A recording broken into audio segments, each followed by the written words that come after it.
So, nandito tayo ngayon sa may UP. Kasama natin yung dalawang estudyante na may French fries na bubukautan natin. So, ano pangalan mo, madam? Risha po. Risha. Ikaw? Gem po. Gem. Parang asin diamond, Gem. Yeah. Ano bang mayroon dito? Ba't nag-stay kayo sa UP? Lalo po, para chill-chill lang, ganun, pahangin po, syempre, stress na. Ay, stress na. Sa student po, syempre, kailangan, ano. Stress ba yan dahil tapos na yung Valentine's? Ano Ay, ba? hindi ko. Exam week kasi, so Ay. kailangan. Same ba? Yes po. Pero ako po kasi is, wala lang po, treat lang po before exam. Tinakit mo siya. Pero ba't ikaw lang naka-uniform, siya hindi? Ganun po kasi akong school. Tapos siya yung tumakas.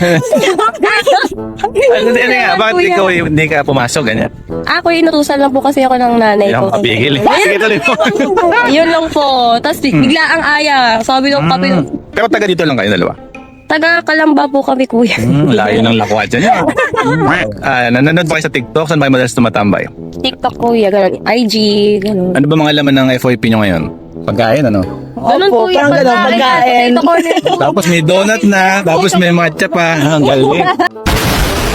Pamita kayo sa Bini ngayon, di ba? Yes, Nanonood ka ba ng Bini? Yes, kuya. Sige nga, sinong bias mo? Si Bini Aya, kuya. Bini ah.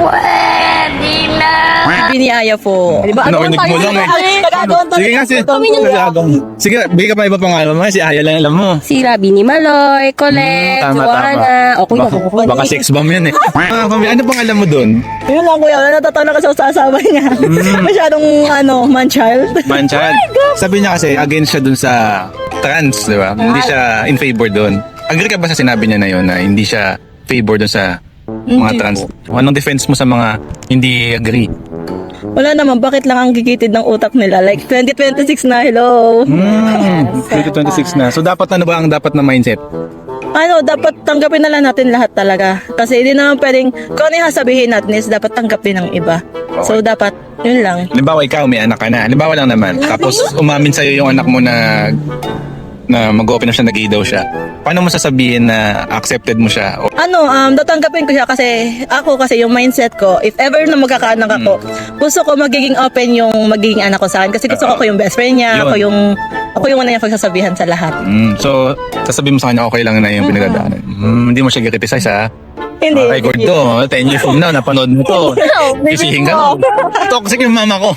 So, may kasi news ngayon, si Aya, hindi daw siya ang palangiti ngayon dahil may something na may mental anxiety. Yes. Naniniwala ka ba na totoo yung mental depression or anxiety? Oh, yes po, kuya. Kahit ako, as a student, syempre nakakaranas din po ako ng pagka yung may activities na need gawin, ganyan. Syempre nakaka-overwhelm din masyado, kuya. Hindi naman ako superhero para Okay. di ba, So, kuya? yung mga May panggap ba, ganun.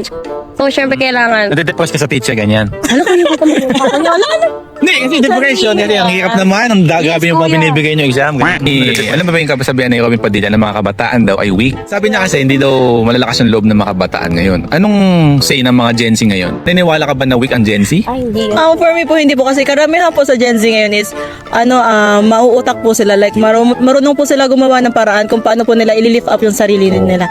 And for some people naman po na hindi po kaya, syempre yung iba po is wala na po na pagsasabihan. Oo nga. And yung iba wala na pong lakas ng loob. And karamihan naman po siguro sa atin as Gen Z na nakakaranas ang ganun is yung iba sinasabihan na, ay nagdadrama ka lang naman. O yung sa isip naman talaga is ano bang palagay mo? Mabigat din ba talaga yun?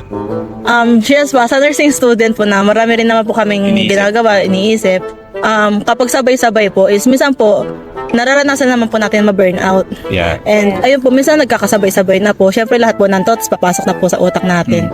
Ganun po, kaya sobrang na-disappoint rin po sa... Sinabi na ni Sir Robin. So yun, thesis dependent.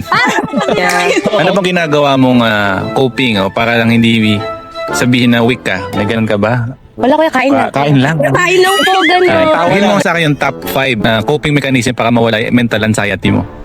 Siguro first is, lumapit kay God. Ganun Number po. 5 yun? Yes po, priority. O 1 yun dapat? Ay, ayun, number 1 po yun, Ayun. kuya. Yung natapon ko na po yun, Top kuya. 1. Sige, 5. And yung second po is spend time with your friends and may family po, ganyan. And the third po is, read ng mga books, ganyan. Anong books yan? Mga how to win friends, ganyan?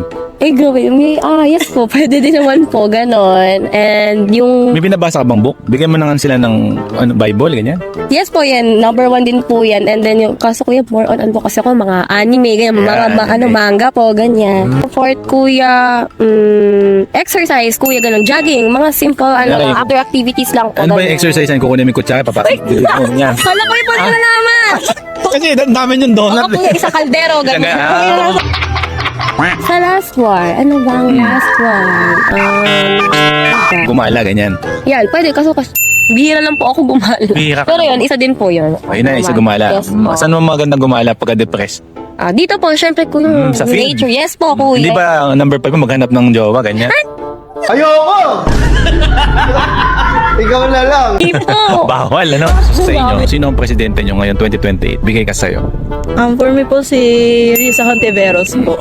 Ay, bakit siya napili mo? Siguro po the way he speaks po sa mga tao. Ganon po. Magaling din naman po kasi siya. Yun lang po sa ngayon. Okay, so sino ba ang presidente mo, madam? Hala ko yung pwede. Sorry, sino? Si mama na lang. Mama mo! Sige, gusto mo tumakbo mama mo sa presidente. Saan ba tayo sa mama mo? Sino ang presidente? Si Risa, ano po. Kaso di po kasi masyadong, sa tawag dito? Dated. Yes po, ganun. Ikaw? Makaluma po kasi. Makaluma na Ano ba yung libro mong pluma? Ano ba yung libro mong history? Ikaw, may mga toxic traits ng mga parents or magulang ngayon. Nasa palagay nyo na nagpapa-hold back sa mga Gen Z ngayon para mag-grow. First, Number 3. number 3 po is yung kapag feeling po nila is lagi silang tama. Ayan. Kapag sumagot ka po sa parents mo, mali ka na agad. Kahit sinasabi mo lang naman kung ano yung napipili mo, kung ano yung gusto mo sabihin, para sa kanila po, bastos ka na. Ayun po. Ma-offend sila kaagad nila niyan. Mukhang tatamaan kapag uwi. joke lang. Joke lang. Then number 2, sa palagay mo, Ano ba number 2? Siguro yung masyado po silang protective. I mean, okay lang naman po maging protective. Pero yung iba po kasi, sobra na po. Like, hindi na po sila nasa tama. Kaya yung mga anak nila is gumagawa na lalo ng kalokohan, gano'n. kaya pala nandito kayo ngayon. Tapos, oo nga, minsan kasi yung overprotective kala nila. Okay. Ano dapat tama lang sa'yo? Dapat kung, halimbawa, pag nagsabi yung anak mo na, Hindi ako makauwi. Hindi. Kung pwede po lumabas, kasama yung friends ko, siguro hayaan na lang muna nila yung anak na. Kasi what if, doon po pala nahanap ng anak nila yung totoong pahinga or kasiyahan. Oo nga, after stress, gano'n. Tapos yung gamit mo nasa labas na. Joke lang. Okay. Oo nga, may point din naman. Again, disclaimer sa mga parents, is open discussion naman Yes to. Ano? Ayan. And then number 1, Ano ba number 1 ko? Yung ginagawa po nilang investment yung anak nila. Iba po, karamihan sa parents or sa matatanda, ang ginagawa nila is saga-anak sila, tapos sasabihin nila, ikaw ang mag-aahon sa atin sa kahirapan. So bakit ka pa po nag-anak kung yun ang naman po yung nasa utak nyo? Dapat before mag-anak, dapat stable na muna tayo. Before Ayan. tayo mag-anak or before tayo maggawa ng kung ano man ang dapat nating lagyan ng responsibility. so sa palagay mo, yung pagbibigay ng sahod o pera sa parents ay optional ba yun o dapat mag-abot? Optional po.